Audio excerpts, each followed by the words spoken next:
इस वीडियो के अंदर हम बात करते हैं हैं? यूरोप में समाजवाद एवं रूसी क्रांति के बारे में। यानी कि यूरोप में समाजवाद का किस तरीके से उदय हुआ था, सामाजिक परिवर्तन का युग क्या रहा है यूरोप में, और उसके बाद में हम बात करेंगे रूसी क्रांति के बारे में। यानी रूस की क्रांति किस वजह से हुई है, क्या उसके कारण रहे हैं, क्या उसके परिणाम रहे हैं। जैसे हमने पहले पढ़ा है कि फ्रांसीसी क्रांति के बाद यूरोप में फैलते जा रहे स्वतंत्रता और समानता के शक्तिशाली विचारों के बारे में हमने पढ़ा है। फ्रांसीसी क्रांति ने सामाजिक संरचना के क्षेत्र में आमूल परिवर्तन की संभावनाओं का सूत्रपात कर दिया था। और यहाँ पर 18वीं सदी से पहले फ्रांस का समाज है वो क्या है। फ्रांस का समाज मोटे तौर पर एस्टेटस और श्रेणियों में बटा हुआ था। समाज की आर्थिक और सामाजिक सतह पर कुलीन वर्ग और चर्च का नियंत्रण था। लेकिन क्रांति के बाद इस संरचना को बदलना संभव दिखाई देने लगा।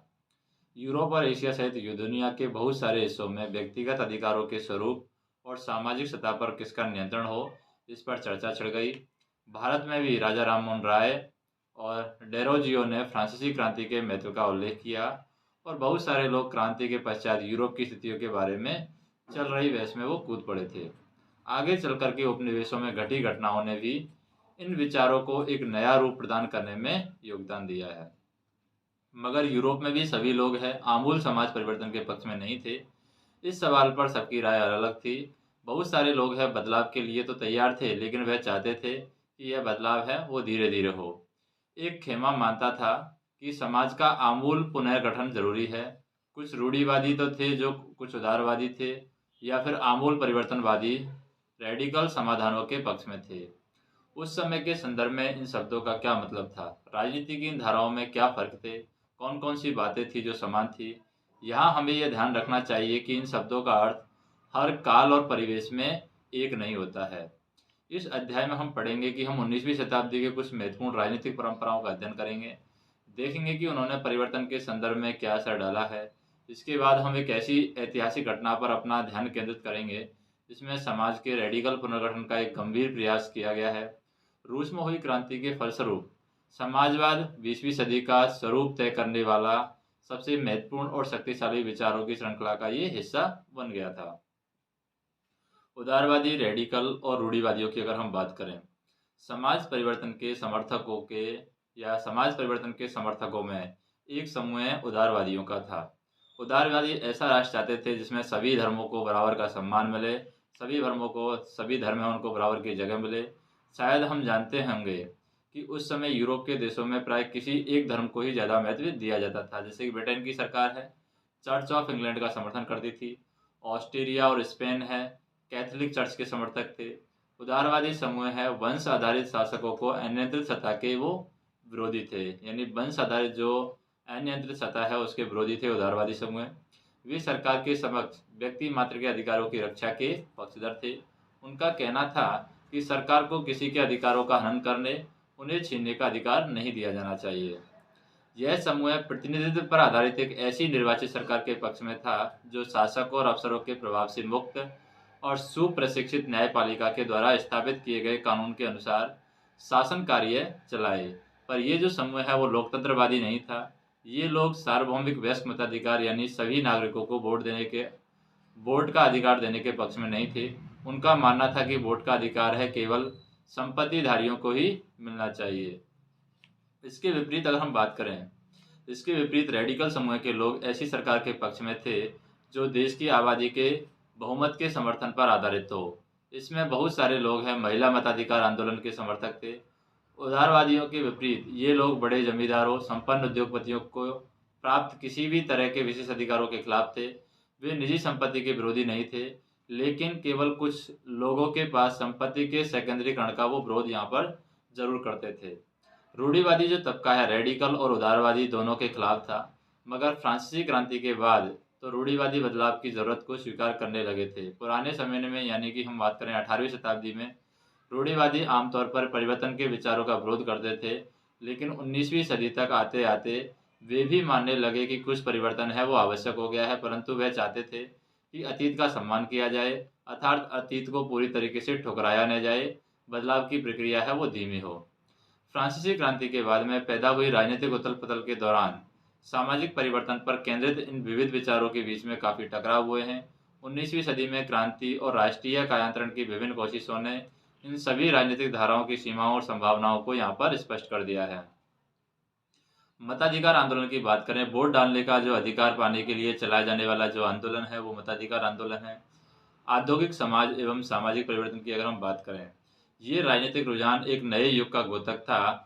यह दौर गहन सामाजिक एवं आर्थिक बदलावों का था। यह ऐसा समय था जब नए शहर बस रहे थे, नए नए औद्योगिक क्षेत्र विकसित हो रहे थे, रेलवे का काफ़ी विस्तार हो चुका था और औद्योगिक क्रांति है यहाँ पर संपन्न हो चुकी थी। औद्योगिकरण ने औरत, आदमियों और बच्चों और सबको कारखानों में ला दिया था। काम के घंटे यानी कि पाली बहुत लंबी होती थी, मजदूर बहुत कम थे, मजदूरी है यहाँ पर बहुत कम थी, बेरोजगारी आम समस्या थी, औद्योगिक वस्तुओं की मांग में यहाँ पर मिलावट आ गई थी। तो 19वीं शताब्दी के मध्य में लंदन के गरीबों की दशा है, उस समय एक व्यक्ति की दृष्टि में हम देख सकते हैं कि लंदन में गरीबों की जो दशा थी वो 19वीं सदी में यहाँ पर बताई गई है।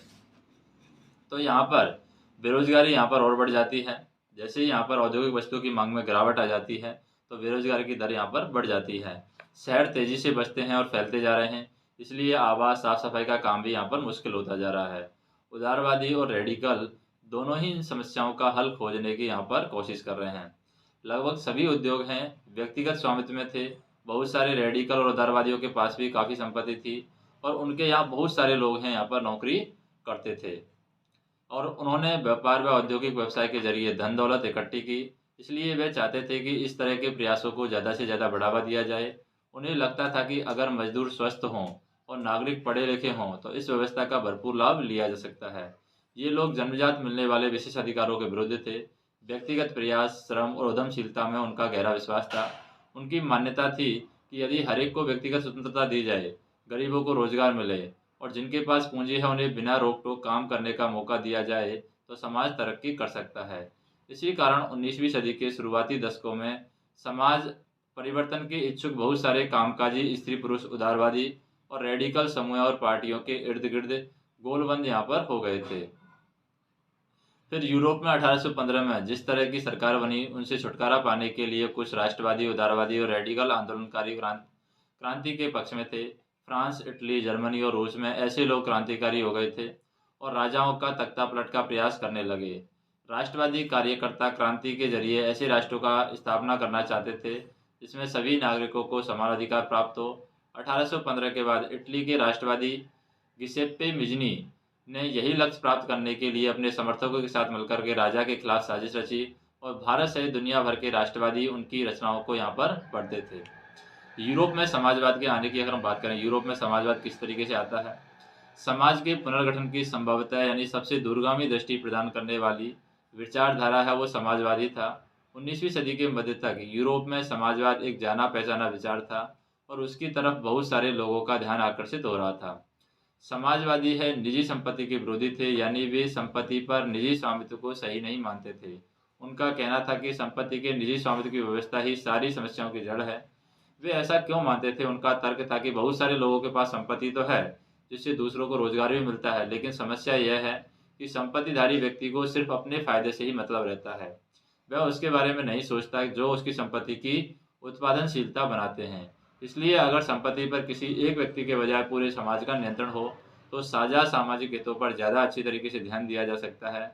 समाजवादी इस तरह का बदलाव चाहते थे कि इसके लिए उन्होंने बड़े पैमाने पर यहाँ पर अभियान चलाया है।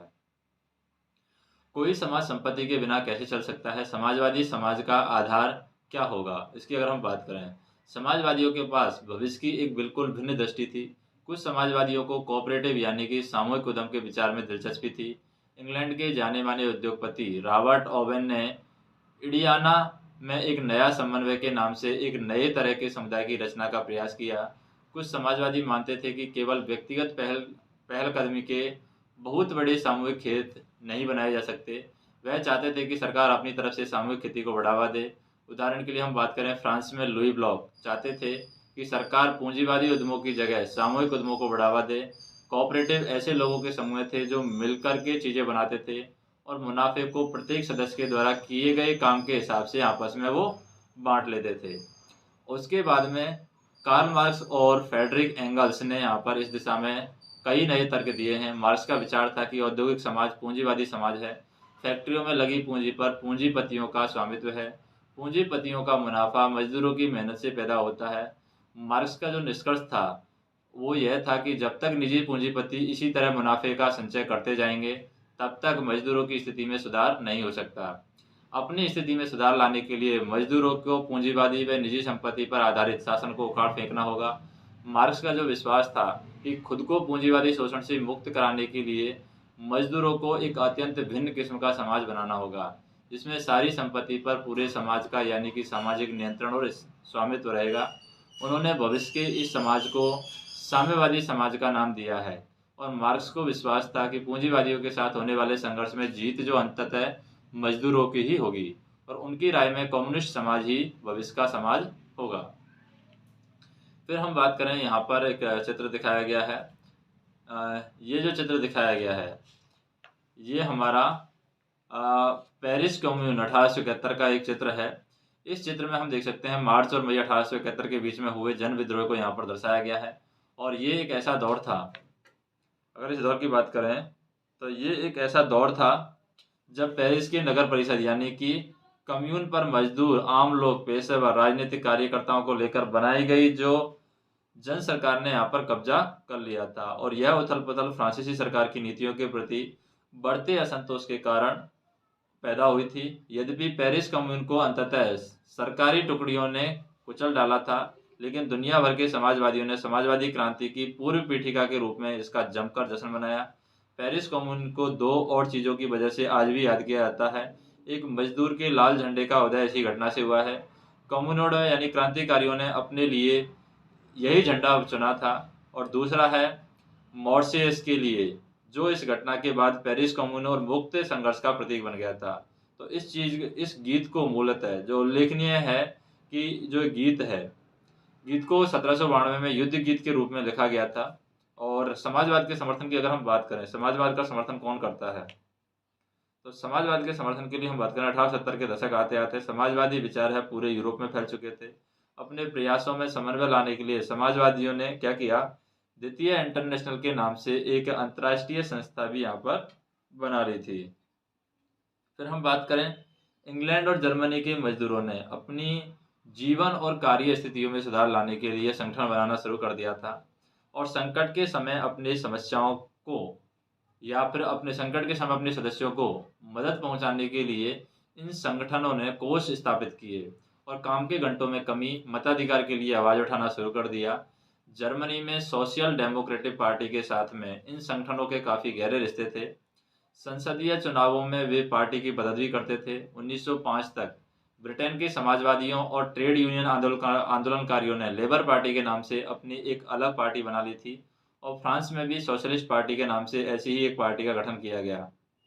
लेकिन 1914 तक यूरोप में समाजवादी कभी भी सरकारें बनाने में कामयाब नहीं हो पाए और संसदीय राजनीति में उनके प्रतिनिधि बड़ी संख्या में जीतते रहे हैं और उन्होंने कानून बनवाने में भी बड़ी अहम भूमिका निभाई है। मगर सरकारों में रूढ़िवादी, उदारवादियों और रेडिकलों के दबदबा भी यहाँ पर बना रहा है। उसके बाद में हम बात करते हैं रूसी क्रांति की। यूरोप के सबसे पिछड़े औद्योगिक देशों में से एक रूस है। एक रूस में यह समीकरण उलट गया था क्योंकि 1917 की अक्टूबर क्रांति के बाद में रूस की सत्ता पर समाजवादियों ने कब्जा कर लिया था। फरवरी 1917 में राजशाही के पतन और अक्टूबर की घटनाओं को ही अक्टूबर क्रांति यहाँ पर कहा जाता है। ऐसा कैसे हुआ? क्रांति के समय रूस के सामाजिक और राजनीतिक हालात कैसे थे? इन सवालों का जवाब ढूंढने के लिए हम क्रांति के कुछ साल पहले की स्थितियों पर नजर डालते हैं। जैसे कि रूसी साम्राज्य की अगर बात करें 1914 की, 1914 में रूस और उसके पूरे साम्राज्य पर जार निकोलस सेकंड का शासन था और मॉस्को के आसपास पड़ने वाले भूक्षेत्र के अलावा आज का Finland, Latvia, Lithuania, Estonia, Poland, Ukraine और बेलारूस के कुछ हिस्से हैं रूसी साम्राज्य के अंग थे। और ये साम्राज्य प्रांत प्रशांत महासागर तक फैला हुआ था। आज के मध्य एशियाई राज्यों के साथ साथ जॉर्जिया, आर्मेनिया, अजरबैजान भी इसी साम्राज्य के अंतर्गत आते थे। रूस में ग्रीक ऑर्थोडॉक्स चर्च ने उपजी शाखा रूसी ऑर्थोडॉक्स क्रिश्चियनिटी के मानने वाले बहुमत की यहाँ पर बात करें, क्रिश्चियनिटी को जो मानने वाले बहुमतवादी थे और बहुमतवादी जो थे इस साम्राज्य के तहत रहने वालों में कैथोलिक जो हैं, कैथोलिक प्रोटेस्टेंट, मुस्लिम और बौद्ध भी यहाँ पर शामिल हैं। तो यहाँ पर रूसी साम्राज्य की बात करें, ये रूसी साम्राज्य हो गया।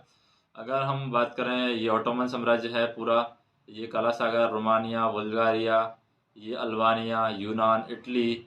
और उसके बाद में अगर केंद्रीय शक्तियों की बात करें, ऑस्ट्रिया, हंगरी और जर्मनी है केंद्रीय शक्तियाँ थी। मित्र शक्तियों की बात करें, जैसे फ्रांस हो गया, रूसी साम्राज्य हो गया, इंग्लैंड हो गया, ये मित्र शक्ति हो गया। तटस्थ राज्य की बात करें तो तटस्थ राज्य जैसे स्पेन हो गया, तटस्थ राज्य हो गया।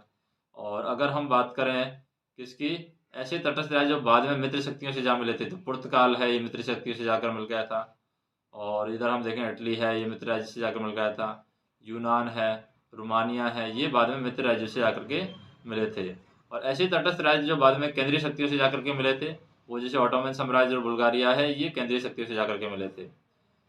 तो यहाँ पर रूसी साम्राज्य और पहले महायुद्ध में शामिल यूरोपीय देशों को दर्शाया गया। 1914 का यूरोप का ये मानचित्र है, जिसमें पहले महायुद्ध में जो शामिल यूरोपीय देश हैं उनको यहाँ पर दर्शाया गया है। जर्मनी हो गया, इधर इधर स्वीडन, नॉर्वे, डेनमार्क है। अब अर्थव्यवस्था और समाज पर क्या इस चीज़ का प्रभाव पड़ा। अगर हम बात करें 20वीं सदी की शुरुआत की, तो 20वीं सदी की शुरुआत में रूस की आबादी का एक बहुत बड़ा हिस्सा है खेती-बाड़ी से जुड़ा हुआ था। रूसी साम्राज्य की लगभग 85% जनता है आजीविका के लिए यहाँ पर खेती पर निर्भर थी। और यूरोप के किसी भी देश में खेती पर आश्रित जनता का प्रतिशत इतना नहीं था। अगर हम बात करें, उदाहरण के तौर पर फ्रांस और जर्मनी के खेतों पर निर्भर आबादी 40 से 50% से ज़्यादा नहीं थी। रूसी साम्राज्य के किसान अपनी ज़रूरतों के साथ साथ बाजार के लिए भी पैदावार करते थे और रूस साम्राज्य का एक बड़ा निर्यातक था। और उद्योग बहुत कम थे। सेंट पीटर्सबर्ग और मास्को बहुत औद्योगिक इलाके थे। यहाँ पर मास्को प्रमुख औद्योगिक इलाके थे। हालांकि ज़्यादातर उत्पादन है कारीगरी करते थे, लेकिन कारीगरों की वर्कशॉप के साथ साथ में बड़े बड़े कल कारखाने भी यहाँ पर मौजूद थे। बहुत सारे कारखाने 1890 के दशक में चालू हुए। और जब रूस के रेल नेटवर्क को फैलाया जा रहा था, तो उसी समय रूसी उद्योगों में विदेशी निवेश भी तेजी से बढ़ा। और इन कारकों के चलते कुछ ही सालों में रूस के कोयला उत्पादन में दोगुना हो गया, स्टील उत्पादन में 4 गुना वृद्धि हुई। और सन 1900 तक कुछ इलाकों में तो कारीगर और कारखाना मजदूरों की संख्या लगभग बराबर हो गई थी। तो यहाँ पर युद्ध से पहले सेंट पीटर्सबर्ग में बेरोजगार किसान यहाँ पर दिखाए गए हैं। बहुत सारे लोग हैं धर्मार्थ लंगरों में खाना खाते थे और खास्ता हाल मकानों में वो रहते थे। ज़्यादातर कारखाने उद्योगपतियों की निजी संपत्ति थी। मजदूरों को न्यूनतम वेतन मिलता था और काम की पाली के घंटे निश्चित हो। इस बात का ध्यान रखने के लिए सरकारी विभाग बड़ी फैक्ट्रियों पर नजर रखते थे, लेकिन फैक्ट्री इंस्पेक्टर भी नियमों का उल्लंघन को रोक पाने में नाकामयाब रहे। कारीगरों की इकाइयों और वर्कशॉप में काम की जो पाली है क्रमशः 15 घंटे तक खिंच जाती थी, जबकि कारखानों में मजदूर आमतौर पर 10 से 12 घंटे की पालियों में काम करते थे। मजदूरों के रहने के लिए कमरों से लेकर के डॉर्मेंट्री तक तरह तरह की व्यवस्था यहाँ पर मौजूद थी। जैसे कि क्रांति से पूर्व रूस में एक डॉर्मेंट्री में बने बंकर में सोते मजदूर यहाँ पर दिखाए गए हैं। डॉर्मेंट्री में एक बंकर बना हुआ है, इसमें सो रहे हैं। वे पालियों में बारी बारी से सोते थे और परिवार को साथ यहाँ पर नहीं रख सकते थे। सामाजिक स्तर पर मजदूर बटे हुए थे। कुछ मजदूर अपने मूल गांवों के साथ अभी भी गहरे संबंध बनाए हुए थे। बहुत सारे मजदूर हैं स्थायी रूप से शहरों में बस चुके थे। उनके बीच योग्यता और दक्षता के स्तर पर भी काफी फर्क था। सेंट पीटर्सबर्ग के एक धातु मजदूर ने कहा है कि धातु कर्मी मजदूरों में खुद को साहब मानते थे और धातु कर्मी मजदूरों में खुद को वो साहब मानते थे और उनके काम में ज़्यादा प्रशिक्षण और निपुणता की जरूरत तो रहती ही थी। 1914 में फैक्ट्री मजदूरों में औरतों की संख्या में 31% थी, लेकिन उन्हें पुरुष मजदूरों के मुकाबले कम वेतन मिलता था। मर्दों की तनख्वाह के मुकाबले आधे से 3/4 थी। उनकी मर्दों औरतों की तनख्वाह है वो आधे से 3/4 तक थी। मजदूरों के बीच में मौजूदा फासला उनके पहनावे व्यवहार में भी साफ दिखाई देता था। यद्यपि कुछ मजदूरों ने बेरोजगारी और आर्थिक संकट के समय एक दूसरे की मदद करने के लिए संगठन बना लिए थे, लेकिन ऐसे संगठन हैं वो बहुत ही कम थे। फिर इन विभेदों के बावजूद जब किसी को नौकरी से निकाल दिया जाता था तो उन्हें मालिकों से कोई शिकायत होती थी तो मजदूर एकजुट होकर के हड़ताल कर देते थे। और 1896 से 97 के बीच में कपड़ा उद्योग में और 1902 में धातु उद्योग में ऐसी हड़तालें काफ़ी बड़ी संख्या में यहाँ पर आयोजित की गई थी। और अगर हम बात करें इस समय के समाजवादी कार्यकर्ता अलेक्जेंडर यल्लानपिकोव के वक्तव्यता से पता चलता है कि बैठकें कैसे आयोजित की जाती थी। एक एक कारखाने और दुकान में जा जा करके प्रचार किया जाता था। अध्ययन चक्र भी चलाए जाते थे। संबंधित अधिकृत मुद्दों के मामलों पर कानूनी बैठकें भी बुलाई जाती थी। लेकिन इस गतिविधि को मजदूर वर्ग की मुक्ति के व्यापक संघर्ष में बड़ी निपुणता से परो दिया गया है। गैर कानूनी बैठकें जरूरत के वक्त फौरन आयोजित कर ली जाती थी। लेकिन लंच के दौरान शाम को फाटक के बाहर यार्ड में या कई मंजिला इमारतों की सीढ़ियों में व्यवस्थित ढंग से बैठकें आयोजित की जाती थी। सबसे जागरूक मजदूर हैं दरवाजे के पास में यहाँ पर प्लग का काम संभालते थे और मुहाने पर पूरी भीड़ है इकट्ठा हो जाती थी और वहाँ सबके सामने एक आंदोलनकारी खड़ा होता था। मालिक टेलीफोन पर पुलिस को इस बारे में जानकारी देते थे, लेकिन जब तक पुलिस पहुंचती थी तब तक भाषण पूरे हो चुके थे और जरूरी फैसले यहाँ पर लिए जा चुके थे। तो देहात की ज़्यादातर जमीन पर किसान खेती करते थे, लेकिन विशाल संपत्तियों पर सामंतों, राजशाही और ऑर्थोडॉक्स चर्च का कब्जा था। मजदूरों की तरह किसान भी बटे हुए थे। किसान बहुत धार्मिक स्वभाव के थे। इक्का दुक्का अपवादों को छोड़ दिया जाए तो वे सामंतों नवाबों का बिल्कुल सम्मान नहीं करते थे। नवाबों और सामंतों को जो सत्ता और हैसियत मिली हुई थी वह लोकप्रियता की वजह से नहीं, बल्कि जार के प्रति उनकी निष्ठा और सेवाओं के बदले में मिली थी। यहाँ यहाँ की स्थिति फ्रांस जैसी नहीं थी। मिसाल के तौर पर फ्रांसीसी क्रांति के दौरान ब्रिटेनी के किसान न केवल नवाबों का सम्मान करते थे, बल्कि उन्होंने नवाबों को बचाने के लिए बाकायदा लड़ाइयाँ भी लड़ी हैं। इसके विपरीत रूस के किसान चाहते थे कि नवाबों की जमीन छीन करके किसानों के बीच बांट दी जाए। बहुधा वह लगान भी नहीं चुकाते थे और कई जगह तो जमींदार की हत्या भी की जा चुकी थी। 1902 में दक्षिणी रूस में ऐसी घटनाएं बड़े पैमाने पर घटी हैं। 1905 में तो पूरे रूस में ऐसी घटनाएं घटी हैं। रूसी किसान है यूरोप के बाकी किसानों के मुकाबले एक और लिहाज से भिन्न थे। यहाँ के किसान समय समय पर सारी जमीन को अपने कम्यून यानी मीर को सौंप देते थे और फिर कम्यून ही प्रत्येक परिवार की जरूरत के हिसाब से किसान को जमीन बांटता था। फिर आता है रूस में समाजवाद। अब रूस में जो समाजवाद है वो किस तरीके से आता है, तो रूस में समाजवाद की बात करें 1914 से पहले रूस में सभी सामाजिक पार्टियां हैं वो गैरकानूनी थी 1914 से पहले। और मार्क्स के विचारों को मानने वाले समाजवादियों ने 1498 में Russian social democratic works party यानी कि रूसी सामाजिक लोकतांत्रिक श्रमिक पार्टी का गठन किया और सरकारी आतंक के कारण यहाँ पर इस पार्टी को गैरकानूनी संगठन के रूप में काम करना पड़ा। और इस पार्टी का एक अखबार निकलता था जिसमें मजदूरों को संगठित किया जाता था। हड़ताल आदि कार्यक्रम यहाँ पर आयोजित किए जाते थे। कुछ रूसी समाजवादियों को लगता था कि रूसी किसान किस तरीके से समय समय पर जमीन बांटते हैं उससे पता चलता है कि वह स्वाभाविक रूप से समाजवादी भावना वाले लोग हैं। और इसी के आधार पर उनका मानना था कि रूस में मजदूर नहीं बल्कि किसान की क्रांति ही मुख्य शक्ति बनेंगे। वे क्रांति का नेतृत्व करेंगे। रूसी बाकी लोगों के मुकाबले ज़्यादा जल्दी समाजवादी देश बन जाएगा। 19वीं सदी के आखिर में रूस के ग्रामीण इलाकों में समाजवादी काफ़ी सक्रिय हो गए थे और सन 1900 में उन्होंने सोशलिस्ट रिवोल्यूशनरी पार्टी यानी समाजवादी क्रांतिकारी पार्टी का गठन कर लिया। और इस पार्टी ने किसानों के अधिकारों के लिए संघर्ष किया और मांग की कि सामंतों के कब्जे वाली जमीन फौरन किसानों को सौंप दी जाए। और किसानों के सवाल पर सामाजिक लोकतंत्रवादी खेमा और समाजवादी क्रांतिकारियों ने से सहमत नहीं थे, लेकिन उनका मानना था कि किसानों में एकजुटता नहीं है, वे बटे हुए हैं। कुछ किसान गरीब थे, कुछ अमीर थे, कुछ मजदूरी करते थे तो कुछ पूंजीपति थे जो नौकरी से खेती करवाते थे या नौकरों से वो खेती करवाते थे। इन आपसी विभेदों के चलते वे सभी समाजवादी आंदोलन का हिस्सा नहीं हो सकते थे। संगठनिक रणनीति के सवाल पर पार्टी में गहरे मतभेद थे। व्लादिमीर लेनिन यानी कि बोल्शेविक खेमे के मुखिया सोचते थे कि जार यानी राजा शासित रूस जैसे दमनकारी समाज में पार्टी अत्यंत अनुशासित होनी चाहिए। अपने सदस्यों की संख्या और स्तर पर उसका पूरा नियंत्रण होना चाहिए। दूसरा खेमा जो है मंशेविक मानता था कि पार्टी में सभी को सदस्यता दी जानी चाहिए। उथल पुथल के समय की बात करें यानी 1905 की क्रांति की अगर हम बात करें, रूस एक निरंकुश राजशाही था। एक यूरोपीय शासकों के विपरीत 20वीं सदी की शुरुआत में जार राष्ट्रीय संसद के अधीन नहीं था। उदारवादियों ने इस स्थिति को खत्म करने के लिए बड़े पैमाने पर मुहिम चलाई। 1905 की क्रांति के दौरान उन्होंने संविधान की रचना के लिए सोशल डेमोक्रेट और समाजवादी क्रांतिकारियों के साथ मिल लेकर के किसानों और मजदूरों के बीच काफ़ी काम यहाँ पर किया है। रूसी साम्राज्य के तहत उन्हें राष्ट्रवादियों जैसे कि पोलैंड में और इस्लाम के आधुनिकरण के समर्थक यानी कि जदीदियों और मुस्लिम बहुत इलाकों का समर्थन इन्होंने किया है। रूसी मजदूरों के लिए 1904 का साल बहुत बुरा रहा है। ज़रूरी चीज़ों की कीमतें इतनी तेज़ी से बढ़ी कि वास्तविक वेतन में 20% तक का ही गिरावट यहाँ पर आ गई।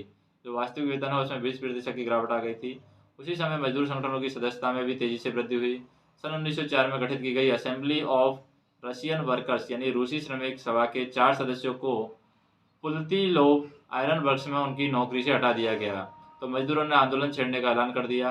अगले कुछ दिनों के भीतर सेंट पीटर्सबर्ग के 1,10,000 से ज़्यादा मजदूर काम के घंटे घटा करके 8 घंटे कर दिए किए जाने वेतन में वृद्धि, कार्य स्थिति में सुधार की मांग करते हुए हड़ताल पर वो चले जाते हैं। अब यहाँ पर एक शब्द आया निरंकुश राजशाही। क्या होता है? राजा का बिना रोक टोक के शासन निरंकुश राजशाही होगा। जदीदी जो है रूसी साम्राज्य में सक्रिय मुस्लिम सुधारवादी है, वो जदीदी थे। वास्तविक वेतन क्या होता है? यह इस बात का पैमाना है कि किसी व्यक्ति के वेतन से वास्तव में कितनी चीजें खरीदी जा सकती हैं। तो इसी दौरान जब पादरी गोपान के नेतृत्व में मजदूरों का एक जुलूस है विंटर पैलेस यानी जारका महल के सामने पहुंचा, तो पुलिस और कॉसेक्स ने मजदूरों पर हमला बोल दिया और इस घटना में 100 से ज़्यादा मजदूर मारे गए और लगभग 300 घायल हुए। इतिहास में इस घटना को खूनी रविवार के नाम से याद किया जाता है और 1905 की क्रांति की शुरुआत इसी घटना से हुई है। सारे देश में हड़ताल होने लगी। जब नागरिक स्वतंत्रता के अभाव का विरोध करते हुए विद्यार्थी अपनी कक्षाओं का बहिष्कार करने लगे, तो विश्वविद्यालय भी बंद कर दिए गए। वकीलों, डॉक्टरों, इंजीनियरों व अन्य मध्यम वर्गीय कारागारों ने संविधान सभा के गठन की मांग करते हुए यूनियन ऑफ यूनियंस की स्थापना कर दी। और उसके बाद में 1905 की क्रांति के दौरान जार ने एक निर्वाचित परामर्शदाता संसद या ड्यूमा के गठन पर अपनी सहमति दे दी और क्रांति के समय के कुछ दिन तक फैक्ट्री मजदूरों की बहुत सारी ट्रेड यूनियन जैसे कि फैक्ट्री कमेटी भी अस्तित्व में आ गई। 1905 के बाद में ऐसी ज़्यादातर कमेटियां और यूनियन अनधिकृत रूप से काम करने लगी क्योंकि उन्हें गैरकानूनी घोषित कर दिया गया था। राजनीतिक गतिविधियों पर भारी पाबंदियां लगा दी थी। जार से पहली ड्यूमा को मात्र 75 दिन के भीतर, पुनर्निर्वाचित दूसरी ड्यूमा को 3 महीने के भीतर बर्खास्त कर दिया गया। वह किसी तरह की जवाबदेही और अपनी सत्ता पर किसी तरह का अंकुश नहीं चाहता था। उसने मतदान कानूनों में फेरबदल करके तीसरी ड्यूमा में रूढ़िवादी राजनेताओं को भर डाला। उदारवादी और क्रांतिकारियों को बाहर रखा गया। पहला विश्व युद्ध और रूसी साम्राज्य की अगर हम बात करें, पहला विश्व युद्ध और रूसी साम्राज्य किस तरीके से उनका बीच में कनेक्शन रहा है, तो यहाँ पर हम बात कर सकते हैं ये पहला विश्व युद्ध है। तो पहले विश्व युद्ध के दौरान रूसी सिपाही यहाँ पर दिखाए गए हैं। शाही रूसी सेना को रूसी स्टीम रोलर कहा जाता है और यह दुनिया की सबसे बड़ी सशस्त्र सेना थी। और जब इस सेना ने अपनी निष्ठा बदल करके क्रांतिकारियों को समर्थन देना शुरू कर दिया, तो जार की सत्ता भी यहाँ पर ढह गई थी। तो पहले विश्व युद्ध और रूसी साम्राज्य की अगर हम बात करें, तो 1914 में 2 यूरोपीय गठबंधनों के बीच में युद्ध छिड़ गया था। एक खेमे में कौन कौन थे? एक खेमे में यहाँ पर थे जर्मनी, ऑस्ट्रेलिया और तुर्की केंद्रीय शक्तियाँ थी। दूसरे खेमे में फ्रांस, ब्रिटेन, रूस, बाद में इटली और रोमानिया भी इस खेमे में शामिल हो गए थे। और इन सभी देशों के पास में विशाल वैश्विक साम्राज्य थे, इसलिए यूरोप के साथ साथ यह युद्ध यूरोप के बाहर भी फैल गया और इसी युद्ध को पहला विश्व युद्ध यहाँ पर कहा जाता है। और इसी युद्ध को शुरू में रूसियों का यहाँ पर काफ़ी समर्थन मिला है। जनता ने जार का साथ दिया, लेकिन जैसे जैसे युद्ध लंबा खिंचता गया, जार ने ड्यूमा में मौजूद मुख्य पार्टियों से सलाह लेना छोड़ दिया था। उनके प्रति जन समर्थन कम होने लगा। जर्मन विरोधी भावनाएं दिनों दिन बलवती होने लगी। जर्मन विरोधी भावनाओं के कारण ही लोगों ने सेंट पीटर्सबर्ग का नाम बदल करके पेट्रोग्राद रख दिया, क्योंकि सेंट पीटर्सबर्ग जर्मन नाम था और जारीना, जार की पत्नी महारानी अलेक्सांद्रा के जर्मन मूल का होने और उनके घटिया सलाहकारों, खास तौर से रासपुतिन नामक एक सन्यासी ने राजशाही को और अलोकप्रिय बना दिया। प्रथम विश्व युद्ध के पूर्व मोर्चे पर चल रही लड़ाई पश्चिम मोर्चे की लड़ाई से भिन्न थी। पश्चिम में सैनिक पूर्वी फ्रांस की सीमा पर बनी खाइयों से लड़ाई लड़ रहे थे, जबकि पूर्वी मोर्चे पर सेना ने काफ़ी बड़ा फासला तय कर लिया था। इस मोर्चे पर बहुत सारे सैनिक मौत के मुंह में जा चुके थे। सेना की पराजय में रूसियों का मनोबल तोड़ दिया था और 1914 से 1916 के बीच में जर्मन और ऑस्ट्रेलिया में रूसी सेनाओं की भारी पराजय झेलनी पड़ी। 1917 तक 70 लाख लोग मारे जा चुके थे। पीछे हटती रूसी सेनाओं ने रास्ते में पड़ने वाली फसलों और इमारतों को नष्ट कर डाला ताकि दुश्मन की सेना वहां टिक ही न सके।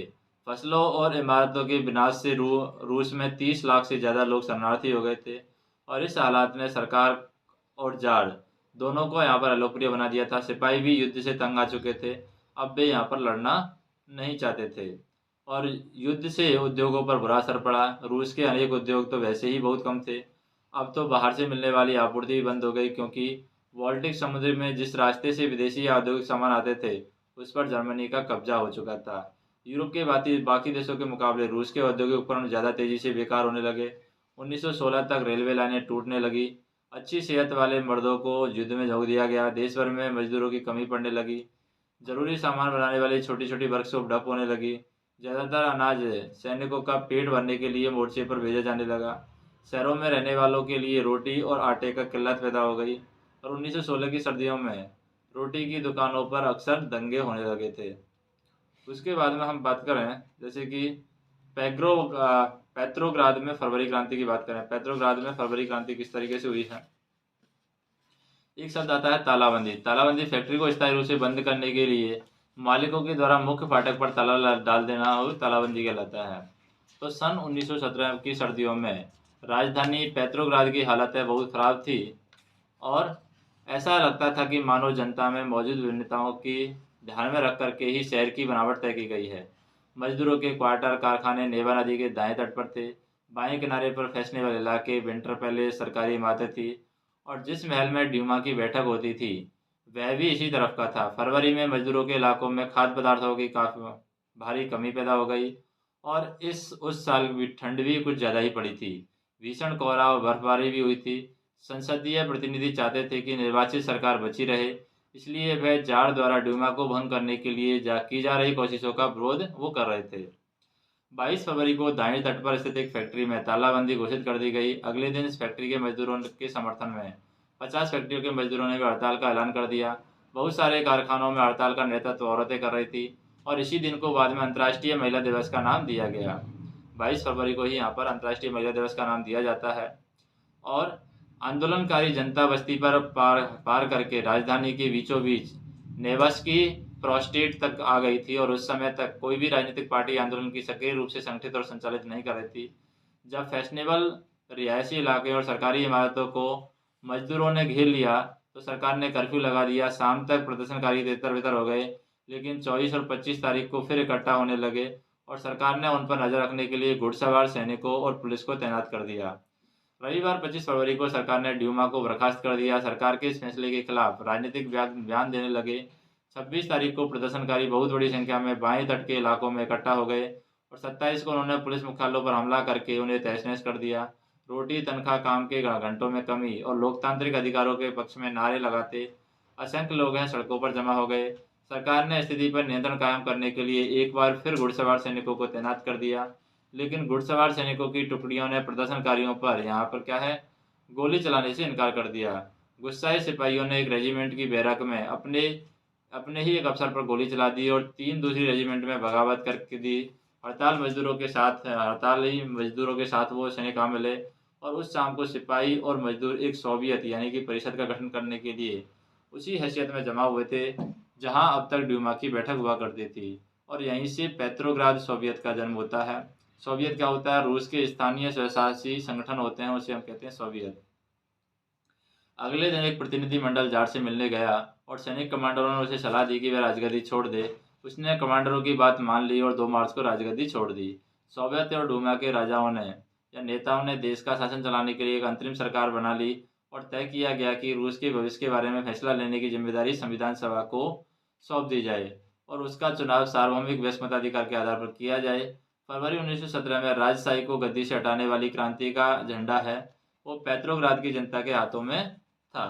फरवरी क्रांति में अगर हम महिलाएं की बात करें, फरवरी क्रांति में किस तरीके से महिलाओं ने भाग लिया, तो यहाँ पर महिला कामगार हैं वो अक्सर अपने पुरुष सहकर्मियों की प्रेरित करती रहती थी। लॉरेंस टेलीफोन फैक्ट्री में मार्फा बोसिलेवा ने लगभग अकेले ही एक सफल हड़ताल को अंजाम दिया था। उसी दिन सुबह को महिला दिवस समारोह के मौके पर महिला कामगारों ने पुलिस कामगारों को लाल पट्टियां बांधी थी। उसके बाद में मिलिंग मशीन ऑपरेटर का काम करने वाली मार्फा वासिलेवा ने काम रोक दिया और आनंद फानन हड़ताल का आह्वान कर दिया। काम पर मौजूद मजदूर हैं उनके समर्थन को पहले ही तैयार थे। फोरमैन ने इस बारे में प्रबंधक को सूचित कर दिया और उसके लिए पाव रोटी भिजवाई और उसने पाव रोटी तो ले ली लेकिन काम पर लौटने से इनकार कर दिया। और जब प्रशासक ने उससे पूछा कि वह यह काम क्यों नहीं करना चाहती तो उसने पलटकर जवाब दिया कि जब बाकी सारे भूखे हों तो मैं अकेले पेट भरने की नहीं सोच सकती। मार्फा के समर्थन में फैक्ट्री के दूसरे विभाग में काम करने वाली महिलाएं भी इकट्ठी हो गई और धीरे धीरे बाकी सारी औरतों ने भी काम रोक दिया और जल्दी ही पुरुषों ने भी औजार जमीन पर के डाल दिए और पूरा हुजूम है सड़क पर निकल आया। तो फरवरी के बाद की अगर घटनाओं की बात करें, अंतरिम सरकार में सैनिक अधिकारी, भूस्वामी, उद्योगपति प्रभावशाली थे। उनमें औदारवादी और समाजवादी जल्दी से जल्द निर्वाचित सरकार का गठन चाहते थे। जनसभा करके और संगठन बनाने पर लगी पाबंदियां हटा ली गई। हालांकि निर्वाचन का तरीका सब जगह एक जैसा नहीं था, लेकिन पेट्रोग्राद सोवियत की तर्ज पर सब जगह सोवियतें यहाँ पर बना ली गई थी। अप्रैल 1917 में बोल्शेविक के निर्वासित नेता व्लादिमीर लेनिन रूस लौट आए थे। लेनिन के नेतृत्व में बोल्शेविक 1914 से ही युद्ध का विरोध कर रहे थे। उनका कहना था कि अब सोवियतों को सत्ता अपने हाथों में ले लेनी चाहिए, लेकिन लेनिन ने बयान दिया कि युद्ध समाप्त किया जाए, सारी जमीन किसानों के हवाले की जाए, बैंकों का राष्ट्रीयकरण किया जाए, और इन 3 मांगों को लेनिन की अप्रैल थीसिस के नाम से जाना जाता है। उन्होंने ये सुझाव दिया कि अब उनके रेडिकल उद्देश्यों को स्पष्ट करने के लिए बोल्शेविक पार्टी का नाम कम्युनिस्ट पार्टी रख दिया जाए। बोल्शेविक पार्टी के ज़्यादातर लोगों को अप्रैल थीसिस के बारे में सुनकर के काफ़ी हैरानी हुई। उन्हें लगता था कि अभी समाजवादी क्रांति के लिए सही वक्त नहीं आया है, इसलिए फिलहाल अंतरिम सरकार को ही समर्थन दिया जाना चाहिए। लेकिन अगले कुछ महीनों की घटनाओं ने उनकी सोच को बदल दिया। तो 9 अप्रैल 1917 में मजदूरों को संबोधित करते हुए लेनिन की एक बेल्शेविक छवि यहाँ पर दिखाई गई है। गर्मियों में मजदूर आंदोलन और फैल गया। औद्योगिक इलाकों में फैक्ट्री कमेटियाँ बनाई गई। इन कमेटियों के माध्यम से मजदूर फैक्ट्री चलाने के लिए मालिकों के तौर तरीकों पर सवाल खड़ा करने लगे। ट्रेड यूनियन की तादाद बढ़ने लगी। सेना में सिपाहियों की समितियां बनने लगी। जून में लगभग 500 सोवियतों ने अखिल रूसी सोवियत कांग्रेस में अपने प्रतिनिधि भेजे हैं। और जैसे जैसे अंतरिम सरकार की ताकत कमज़ोर होने लगी, बोल्शेविकों का प्रभाव यहाँ पर बढ़ने लगा। सरकार असंतोष को दबाने के लिए सख्त कदम उठाने लगी। सरकार ने फैक्ट्रियाँ चलाने की मजदूरों के द्वारा की जा रही कोशिशों को रोकना और मजदूरों के नेताओं को गिरफ्तार करना शुरू कर दिया। और जुलाई 1917 में बोल्शेविक के द्वारा आयोजित किए गए विशाल प्रदर्शन का भारी दमन किया गया। बहुत सारे बोल्शेविक नेताओं को छिपना और भागना यहाँ पर पड़ा है। गांव में किसान और उनके समाजवादी क्रांतिकारी नेता भूमि पुनर्वितरण के लिए दबाव डालने लगे और इस काम के लिए भूमि समितियां बना दी गई। समाजवादी क्रांतिकारियों से प्रेरणा और प्रोत्साहन लेते हुए जुलाई से सितंबर के बीच किसानों ने बहुत सारी जमीन पर यहाँ पर कब्जा कर लिया। और यहाँ पर 17 जुलाई 1917 की बोल्शेविक समर्थक प्रदर्शनकारियों पर सेना के द्वारा गोलीबारी का दृश्य यहाँ पर दिखाया गया है। उसके बाद में रूसी क्रांति की तारीख की अगर बात करें, रूस में 1 फरवरी 1918 तक जूलियन कैलेंडर का अनुसरण किया गया। उसके बाद में रूसी सरकार ने ग्रेगोरियन कैलेंडर अपना लिया और उसका अब सब जगह इस्तेमाल किया जाता था। ग्रेगोरियन कैलेंडर जो जूलियन कैलेंडर से 13 दिन आगे चलता है। इसका मतलब है कि हमारे कैलेंडर के हिसाब से फरवरी क्रांति 12 मार्च को, अक्टूबर क्रांति 7 नवंबर को संपन्न हुई थी।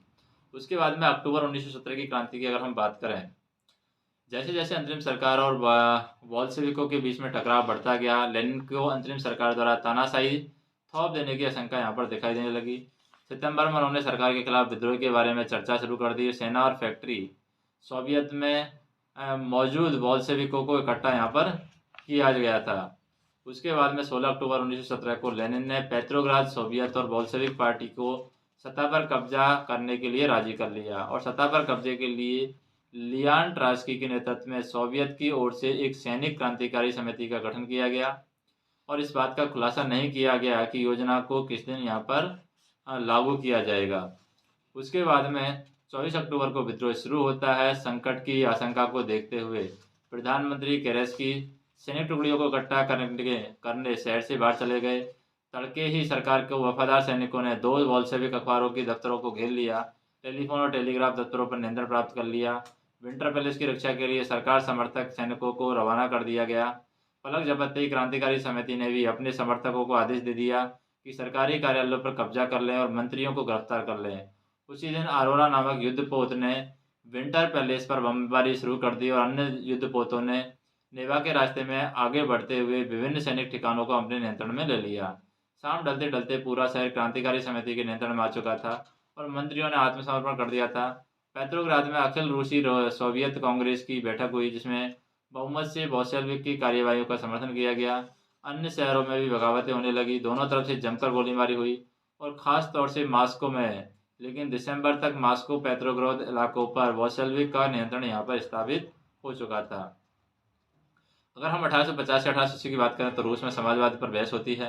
1898 की बात करें तो Russian social democratic works party की स्थापना होती है। 1905 को खूनी रविवार 1905 की क्रांति कहते हैं। 1917 2 मार्च को जार द्वारा पदत्याग। 24 अक्टूबर को पेट्रोग्राद में वैश्विक विद्रोह। 1918 से 20 में गृह युद्ध और कॉमेंटन का गठन 1919 में होता है और 1929 में सामूहिकरण की शुरुआत यहाँ पर होती है। उसके बाद में कॉमिंटर्न क्या होता है? कम्युनिस्ट पार्टियों की अंतर्राष्ट्रीय संस्था है और यह शब्द है कम्युनिस्ट इंटरनेशनल का संक्षिप्त रूप है कॉमिंटर्न। उसके बाद में अक्टूबर के बाद में क्या बदला, अगर उसकी बात करें अक्टूबर के बाद की, तो अक्टूबर के बाद में क्या बदला? बोल्शेविक निजी संपत्ति की व्यवस्था के पूरी तरह खिलाफ थे। ज़्यादातर उद्योगों और बैंकों का नंबर 1917 में ही राष्ट्रीयकरण किया जा चुका था। उनका स्वामित्व और प्रबंधन सरकार के नियंत्रण में आ चुका था। जमीन को सामाजिक संपत्ति घोषित कर दिया गया था। किसानों को सामंतों की जमीन पर कब्जा करने की खुली छूट दे दी गई थी। शहरों में हम बात करें, शहरों में बोल्शेविक ने मकान मालिकों के लिए पर्याप्त हिस्सा छोड़ करके उनके बड़े मकानों के छोटे छोटे हिस्से यहाँ पर कर दिए थे, ताकि बेघर और ज़रूरतमंद लोगों को रहने की जगह दी जा सके। उन्होंने अभिजात वर्ग द्वारा पुरानी पदवियों के इस्तेमाल पर रोक लगा दी थी। परिवर्तन को स्पष्ट रूप से सामने लाने के लिए सेना और सरकारी अफसरों की वर्दियाँ यहाँ पर बदल दी गई और इसके लिए 1918 में एक परिधान प्रतियोगिता आयोजित की गई, जिसमें सोवियत टोपी का चुनाव यहाँ पर किया गया था।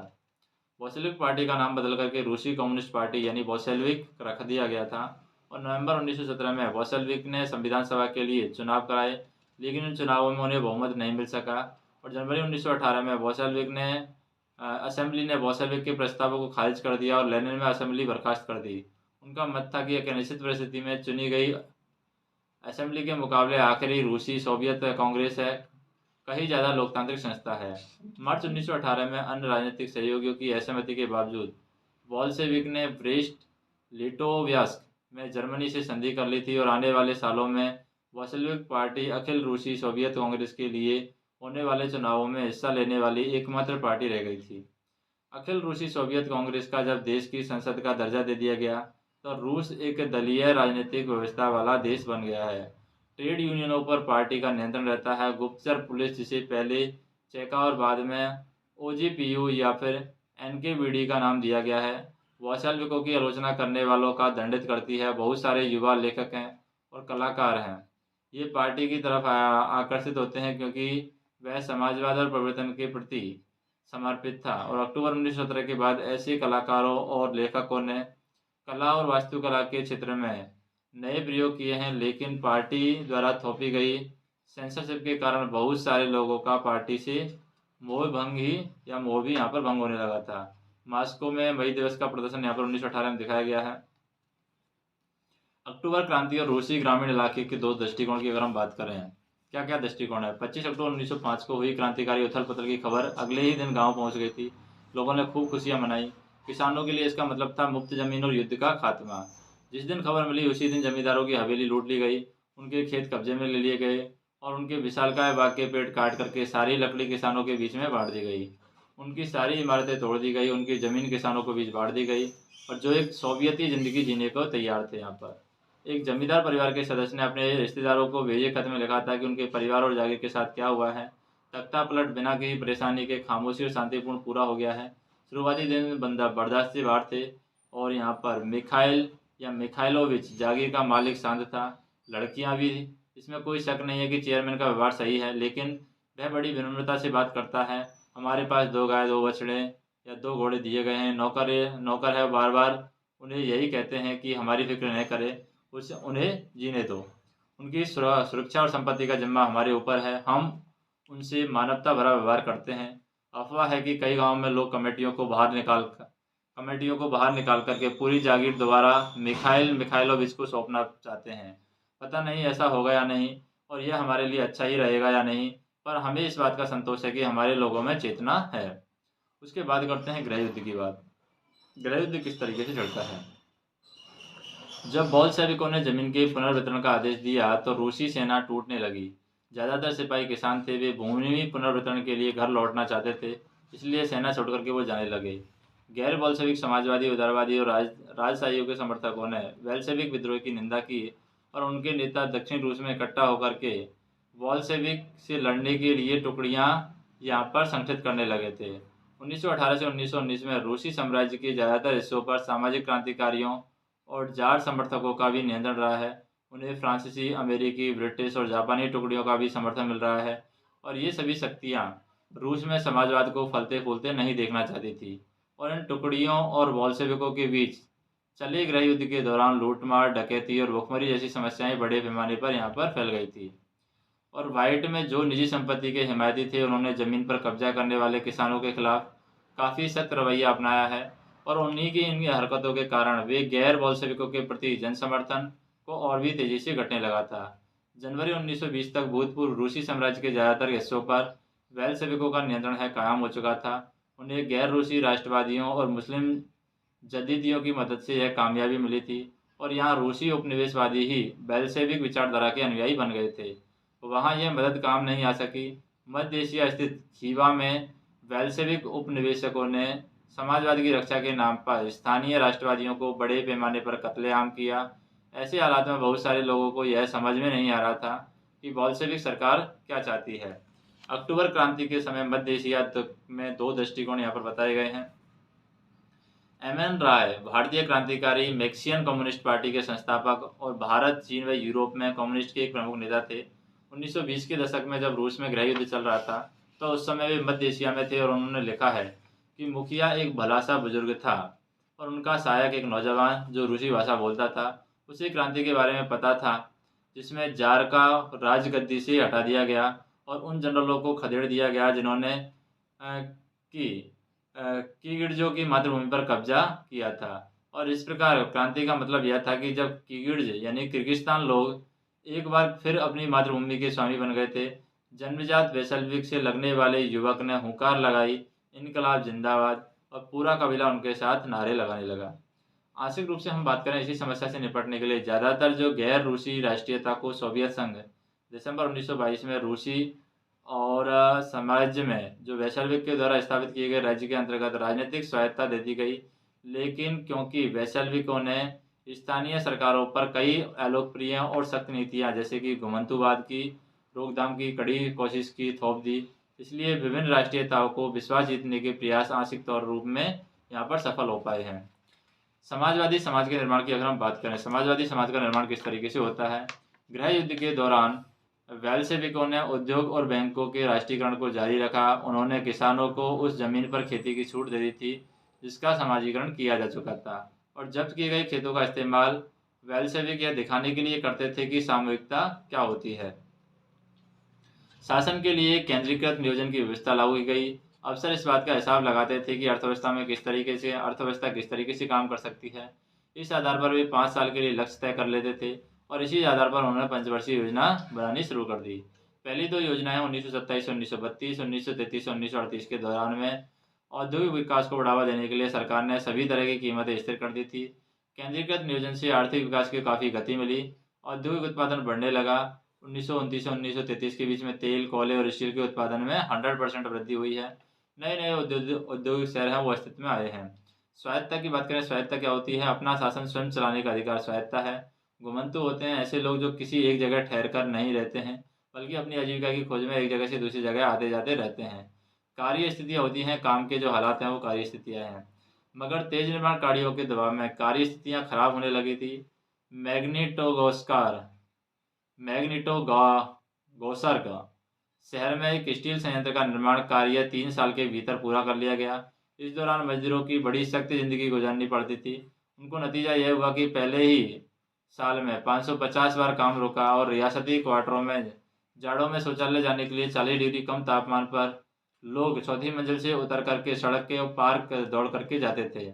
एक विस्तारित शिक्षा व्यवस्था विकसित की गई।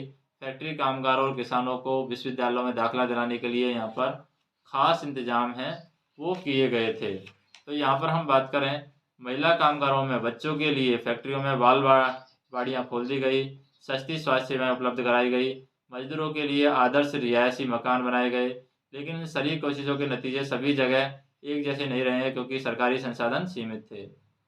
फिर यहाँ पर हम बात करें कारखाना को समाजवाद के प्रतीक की तरह माना जाता है। इसको कारखाने को पोस्टर में लिखा है कि चिमनियों से निकलता धुआं ही सोवियत रूस की सांस है। दूसरा है 30 के दशक में सोवियत रूस के एक स्कूल में पढ़ते बच्चे दिखाए गए हैं। बच्चे सोवियत अर्थव्यवस्था का अध्ययन यहाँ पर कर रहे हैं। इधर हम देखें 30 के दशक में कारखाने का भोजन कक्ष बताया गया है। इधर हम पहली पंचवर्षीय योजना के दौरान मैग्निटोगोर्स्क का एक बच्चा है, यह बच्चा सोवियत रूस के लिए काम कर रहा है। तो इसमें हम बात करें यूक्रेन के एक गांव में समाजवादी खेती होती है। खेतों को लेकर के एक कॉम्यून बनाया गया। कॉम्यून में कुल 13 परिवार और 70 लोग थे। खेतों से हासिल किए गए कृषि उपकरणों को कॉमन के हवाले कर दिया जाता था। सभी सदस्य सामूहिक भोजनालय में खाना खाते थे। सहकारी साम्यवाद के सिद्धांत के आधार पर आमदनी को सबके बीच में बांट दिया गया और सदस्यों के श्रम से होने वाली सारी आय और कम्यून के पास मौजूद सारी रियासती मकाने और सुविधाओं को कम्यून के सदस्य मिलकर के यहाँ पर इस्तेमाल करते थे। फिर है जैसे कि 1933 में सोवियत बचपन के स्वप्न और यथार्थ की अगर हम बात करें। प्रिय दादाजी कालीनंद, मेरा परिवार बड़ा है, 4 बच्चे हैं। हमारे पिता अब नहीं रहे। मैं मजदूरी के लिए लड़ते हुए मारे गए। मेरी माँ बीमार है। मैं बहुत पढ़ना चाहता हूँ पर स्कूल नहीं जा सकता। मेरे पास पुराने जूते हैं पर अब उन पर इतने फट चुके हैं कि कोई भी उनकी मरम्मत नहीं कर सकता है। मेरी माँ बीमार है। हमारे पास न तो पैसा है न रोटी है पर मैं पढ़ना बहुत चाहता हूँ। हमारे सामने पढ़ने पढ़ने और बस पढ़ने की जिम्मेदारी है। व्लादिमीर इलीच लेनिन ने यही कहा है पर मुझे स्कूल जाना छोड़ना पड़ेगा। हमारा कोई रिश्तेदार नहीं है, कोई भी हमारी मदद नहीं कर सकता है, इसलिए मुझे फैक्ट्री में काम करना पड़ेगा ताकि मेरा परिवार भूखा मरने से बच जाए। प्रिय दादाजी, मैं 13 साल का हूँ और बच्चे में पढ़ाई में अव्वल आता हूँ। मेरा कोई ख़राब रिपोर्ट नहीं है। मैं 5वीं कक्षा में पढ़ता हूँ। तो ये एक 13 वर्षीय बालक ने मजदूर बालक के द्वारा 1933 में लिखा गया पत्र है। तो यहाँ पर स्टालिनवाद और सामूहिकरण की अगर हम बात करें, स्टालिनवाद और सामूहिकरण में किस तरीके से परिवर्तन आया है। नियोजित अर्थव्यवस्था का शुरुआती दौर खेती के सामूहिकरण से पैदा हुई तबाही से जुड़ा हुआ था। 1927-28 के आसपास रूस के शहरों में अनाज का भारी संकट पैदा हो गया। सरकार ने अनाज की कीमतें तय कर दी और उससे ज़्यादा कीमत पर कोई भी अनाज नहीं बेच सकता, लेकिन किसान उस कीमत पर सरकार को अनाज बेचने के लिए तैयार नहीं थे। लेनिन के बाद पार्टी की कमान संभाल रहे स्टालिन ने स्थिति से निपटने के लिए बड़े कदम उठाए। उन्हें लगता था कि अमीर किसान और व्यापारी कीमत बढ़ने की उम्मीद में अनाज नहीं बेच रहे हैं और स्थिति पर काबू पाने के लिए सट्टेबाजी पर अंकुश लगाना, व्यापारियों के पास जमा अनाज को जब्त करना जरूरी था। 1928 में पार्टी के सदस्यों ने अनाज उत्पादक इलाकों का दौरा किया। उन्होंने किसानों से जबरन अनाज खरीदा और कुल्कों के ठिकानों पर छापे मारे। रूस में संपन्न किसानों को कुचलक, यहाँ पर क्या कहा जाते हैं, कुचक कहा जाता था। और जब इसके बाद में अनाज की कमी बनी रही तो खेतों के सामूहिकरण का फैसला किया गया और इस फैसले के पक्ष में एक तर्क दिया गया कि अनाज की कमी इसलिए है क्योंकि खेत बहुत छोटे छोटे हैं। 1917 के बाद में जमीन किसानों को सौंप दी गई। फलस्वरूप ज़्यादातर किसानों के पास में छोटे खेत थे और जिनका आधुनिकीकरण नहीं किया जा सकता था। आधुनिक खेत विकसित करने और उन पर मशीनों की सहायता से औद्योगिक विकास खेती करने के लिए कुल्कों का सफाया करना, किसानों से जमीन छीनना, राज्य नियंत्रित यानी कि सरकारी नियंत्रण वाले विशालकाय खेत बनाना यहाँ पर जरूरी माना गया था। इसी के बीच स्टालिन का सामूहिकरण कार्यक्रम शुरू होता है। 1929 से पार्टी ने सभी किसानों का सामूहिक खेतों में काम करने का आदेश जारी कर दिया। ज़्यादातर जमीन और साजो सामान सामूहिक खेती के स्वामित्व को सौंप दिए गए थे और सभी किसान सामूहिक खेतों पर काम करते थे और कॉल खोज के मुनाफे की सभी किसानों के बीच बांट दिया गया और इस फैसले से गुस्साए किसानों ने सरकार का विरोध किया। वे अपने जानवरों को खत्म करने लगे। 1929 से 1931 के बीच में मवेशियों की संख्या में 1/3 कमी आ गई। सामूहिकरण का विरोध करने वालों को सख्त सजा दी गई। बहुत सारे लोगों का निर्वासन और देश निकाला दे दिया गया। सामूहिकरण का विरोध करने वाले किसानों का कहना था कि वे न तो अमीर हैं न समाजवाद के विरोधी हैं, वे बस विभिन्न चरणों के सामूहिक खेतों पर काम नहीं करना चाहते। स्लाविन सरकार ने सीमित स्तर पर स्वतंत्र किसानों की व्यवस्था भी जारी रखने दी, लेकिन किसी किसान को कोई खास मदद यहाँ पर नहीं दी जाती थी। फिर यहाँ पर एक ऐसे किसान के द्वारा लिखा गया पत्र है जो सामूहिक खेती में काम करना चाहता था। जैसे कि मैं स्वाभाविक रूप से खेती करने वाला किसान हूँ। मेरा जन्म 1879 में हुआ था। मेरे परिवार में 6 सदस्य हैं। मेरी पत्नी की पैदाइश 1871 है। मेरा बेटा 16 साल का है। 2 बेटियाँ हैं, 19 साल की हैं। तीनों बच्चे स्कूल जाते हैं। मेरी बहन 71 साल की है। 1932 में मेरे ऊपर इतनी भारी कर थोप दिए गए कि उन्हें चुकाना असंभव है। 1935 में स्थानीय अफसरों ने कर और बढ़ा दिए। मैं इतना कर नहीं चुका पाया और मेरी सारी संपत्ति कुर्क कर दी गई। मेरा घोड़ा, गाय, बछड़ा, भेड़, मेमने, सारे औजार, फर्नीचर, घर की मरम्मत के लिए रखी लकड़ी, सब कुछ कुर्क करके बेच दिया गया और बेच डाला है। 1936 में उन्होंने मेरी 2 इमारतें बेच दी। पोल खाजा ने उन्हें खरीद लिया और 1937 में मेरी दोनों झोपड़ियों में से एक बेच दी और दूसरी को जब्त कर लिया गया। तो सामूहिकरण के बावजूद उत्पादन में नाटकीय वृद्धि नहीं हुई, बल्कि 1930 से 1933 के खराब फसल के साथ सोवियत इतिहास का सबसे बड़ा अकाल पड़ा है, जिसमें 40 लोग से ज़्यादा लोग मारे गए। पार्टी में बहुत सारे लोग हैं नियोजित अर्थव्यवस्था के अंतर्गत औद्योगिक उत्पादन में पैदा हो रहे श्रम और सामूहिकरण के परिणामों को आलोचना करने लगे हैं।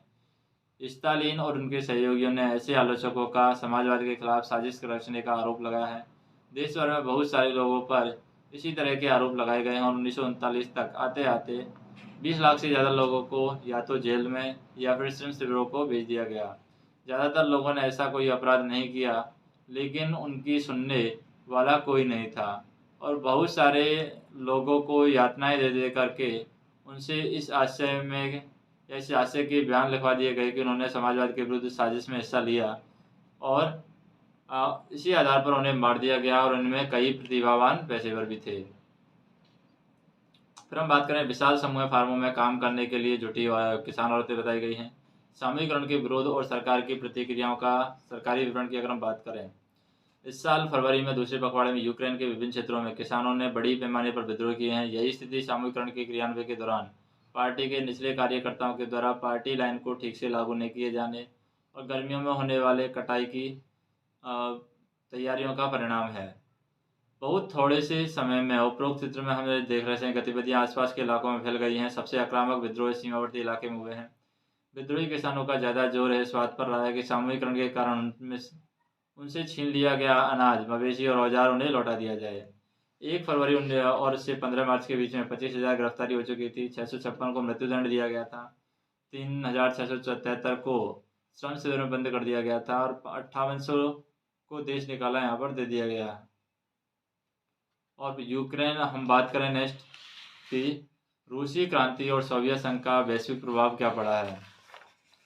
रूसी क्रांति और सोवियत संघ का वैश्विक प्रभाव, तो बोल्शेविकों ने जिस तरह से सत्ता पर कब्जा किया था, जिस तरह उन्होंने शासन चलाया था, जिसके बारे में यूरोप की समाजवादी पार्टियां बहुत सहमत नहीं थी, लेकिन मेहनत कशों के राज्य की स्थापना की संभावना ने दुनिया भर के लोगों में एक बड़ी उम्मीद जगा दी है कि बहुत सारे देशों में कम्युनिस्ट पार्टियों का गठन किया गया। जैसे कि इंग्लैंड में communist party of the great Britain की स्थापना की गई। बोल्शेविक ने उपनिवेशों की जनता को भी उनके रास्ते का अनुसरण करने के लिए प्रोत्साहित किया है। सोवियत संघ के अलावा भी बहुत सारे देशों के प्रतिनिधियों में conference of the wheel of the east और बेल्शेविक द्वारा बनाए गए यहाँ पर कॉमिंटर्न यानी बेल्शेविक समर्थक समाजवादी पार्टियों का अंतर्राष्ट्रीय महासंघ में हिस्सा लिया गया। कुछ विदेशियों को सोवियत संघ की communist universe of the workers of the east में शिक्षा दी गई। जब दूसरा विश्व युद्ध शुरू हुआ तब तक सोवियत संघ की वजह से समाजवाद को एक वैश्विक पहचान और हैसियत मिल गई, लेकिन 50 के दशक तक देश के भीतर भी लोग यह समझने लगे थे कि यहाँ पर क्या है, लोग यहाँ पर समझने लगे थे कि सोवियत संघ की शासन शैली है, रूसी क्रांति के आदर्शों के अनुरूप नहीं है। विश्व समाजवादी आंदोलन में भी इस बात को मान लिया गया कि सोवियत संघ में सब कुछ ठीक ठाक नहीं चल सकता है। एक पिछड़ा हुआ देश महाशक्ति बन चुका है, उसके उद्योग और खेती विकसित हो चुके हैं, गरीबों का भोजन मिल रहा है, लेकिन वहाँ के नागरिकों को कई तरह की आवश्यकताएं स्वतंत्रता नहीं दी जा रही हैं। विकास परियोजनाओं को दमनकारी नीतियों के बल पर लागू किया गया है। 20वीं सदी के अंत तक एक समाजवादी देश के रूप में अंतर्राष्ट्रीय स्तर पर सोवियत संघ की प्रतिष्ठा काफ़ी कम रह गई है। हालांकि वहाँ के लोग अभी भी समाजवाद के आदर्शों को सम्मान करते हैं, लेकिन सभी देशों में समाजवाद के बारे में विविध प्रकार के व्यापक पुनर्विचार किया गया है। नेक्स्ट हम देखें रूसी क्रांति से जो प्रेरित हुआ। रूसी क्रांति से प्रेरित होने वाले बहुत सारे भारतीय थे जिन्होंने कई कम्युनिस्ट विश्वविद्यालय में शिक्षा प्राप्त की। 1920 के दशक में भारत में कम्युनिस्ट पार्टी का गठन कर लिया गया और इस पार्टी के सदस्य सोवियत कम्युनिस्ट पार्टी के सदस्य संपर्क में रहते थे और कई महत्वपूर्ण भारतीय राजनीतिक एवं सांस्कृतिक जो व्यक्तियाँ हैं उन व्यक्तियों ने सोवियत प्रयोग में दिलचस्पी ली और वहाँ का दौरा किया। रूस जाने वाले भारतीयों में जवाहरलाल नेहरू, रविंद्रनाथ टैगोर भी थे जिन्होंने सोवियत समाजवाद के बारे में लिखा था। भारतीय लेखन में सोवियत संघ की या सोवियत रूस की अलग अलग छवियाँ दिखाई देती हैं। हिंदी में R.S. अवस्थी ने 1920-21 में Russian revolutionary Lenin his life and his thoughts and the red revolution नामक किताब लिखी। उनके अलावा यहाँ पर H.D. विद्यालंकार ने the rebirth of Asia Russia और the Soviet state of Russia नामक पुस्तक लिखी और इन विषयों पर बंगाली, मराठी, मलयालम और तेलुगु और तमिल में भी बहुत कुछ लिखा हुआ है। फिर है सोवियत संघ रूस में एक भारतीय की स्थिति बताई गई 1920 की। अपनी ज़िंदगी में पहली बार हम लोग यूरोपियों को एशियाई के साथ मुक्त भाव से मिलते और बतियाते देख रहे हैं। जब हमने रूसियों को देश के बाकी लोगों के साथ में सहज भाव से घुलते मिलते देखा है, तो हमें यकीन हो गया है कि हम सच्ची समानता की दुनिया में आ पहुँचे हैं। हमें स्वतंत्रता सही मायनों में साकार होने दिखाई दे रही है, तो प्रतिक्रियाओं के और समाजवादियों की हरकतों से पैदा हुई गरीबी के बावजूद लोग भाग करते से ज़्यादा खुश और संतुष्ट दिखाई दे रहे हैं। क्रांति ने उनमें आत्मविश्वास और निडरता भर दी है। 50,000 राष्ट्रवादियों की लोगों के बीच में मानवता और असली भाईचारा यही साकार होने वाला है, और जाति या धर्म की कोई सीमा उन्हें एक दूसरे के साथ घुलने मिलने से नहीं रोक सकती है। हर जीव को एक कुशल वक्ता बना दिया गया है।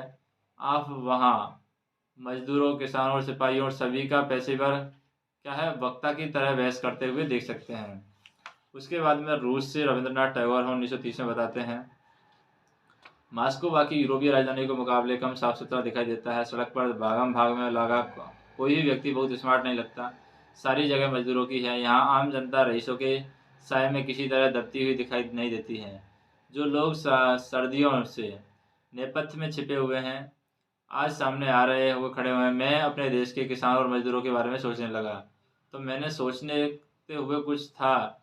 उसे देख कर के लगता था कि ये अरबियन नाइट्स की किसी जिनकी करामात है, और महज एक दशक पहले से ही हमारे लोगों जितने की अनपढ़ हैं और यहाँ पर लाचार भूखे थे, ये देश देख कर के मेरे जैसे अभागे हिंदुस्तान से ज़्यादा अचंभा और भला किसको होगा कि इन लोगों ने इतने थोड़े से सालों में अज्ञानता और बहरेपन के पहाड़ को उतार फेंका है।